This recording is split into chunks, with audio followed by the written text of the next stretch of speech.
Hello, ಎಲ್ಲರಿಗೂ ನಮಸ್ಕಾರ. ನಾನಿವತ್ತು ಒಂದು ಕತೆ ಹೇಳ್ತಾ ಇದ್ದೀನಿ ಚಿಕ್ಕ ಮಕ್ಕಳಿಗೋಸ್ಕರ. ಅದು ಆ್ಯಡಮ್ ಮತ್ತು ಈವ್ ಅಂತ. ಇದು ಮಕ್ಕಳ ಕತೆ ಆಗಿರುತ್ತೆ. ಒಂದು ಸರಿ ದೇವರು ಮೊದಲು ಮನುಷ್ಯನನ್ನು ಸೃಷ್ಟಿ ಮಾಡಿದರು. ಅವನ ಹೆಸರು ಆಡಮ್. ದೇವರು ಅವನಿಗೆ ಒಂದು ಸುಂದರವಾದ ತೋಟನ ಕೊಟ್ಟರು. ಅದೇ ಎಡಾನ್ ತೋಟ. ಅದರ ಹೆಸರು ಎಡಾನ್ ಅಂತ ಇಟ್ಟರು. ಅಲ್ಲಿ ಹಣ್ಣು, ಹೂವು, ನದಿ, ಪ್ರಾಣಿ ಎಲ್ಲವೂ ಇದ್ದವು.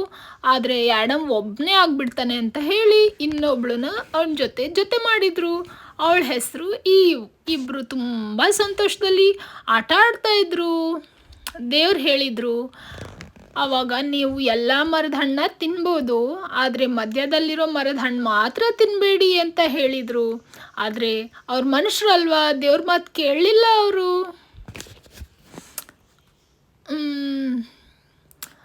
ಒಂದು ಪ್ರಾಣಿ ಮಾತು ಕೇಳಿದರು.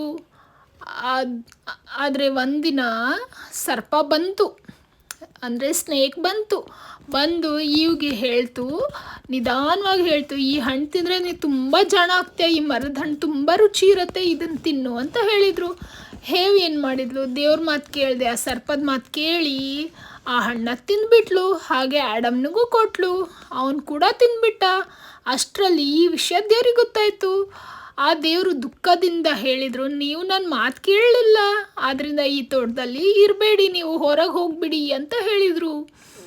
ಅವನ ತೋಟದಿಂದ ಹೊರಗೆ ಕಳಿಸ್ಬಿಟ್ರು. ಆದರೆ ದೇವರು ಅವ್ರನ್ನ ಪ್ರೀತಿ ಮಾಡ್ತಾನೇ ಇದ್ದರು. ಇದರ ಅರ್ಥ ಏನಂದರೆ, ದೇವ್ರ ಮಾತನ್ನ ನಾವು ಕೇಳಬೇಕು. ದೇವರು ಅಂದರೆ ದೊಡ್ಡವ್ರ ಮಾತನ್ನ ಕೇಳಬೇಕು. ಇದು ಈ ಮಾತಿನ ಅರ್ಥ. ಈ ಕತೆ ನಿಮ್ಗೆ ಇಷ್ಟ ಆಗಿದ್ದರೆ ಲೈಕ್, ಶೇರ್, ಸಬ್ಸ್ಕ್ರೈಬ್ ಮಾಡಿ. ಚಿಕ್ಕ ಮಕ್ಕಳಿಗೆ ಈ ಕತೆನ ಹೇಳಿ. ತುಂಬ ಚೆನ್ನಾಗಿರುತ್ತೆ ಕತೆ. Thank you so much.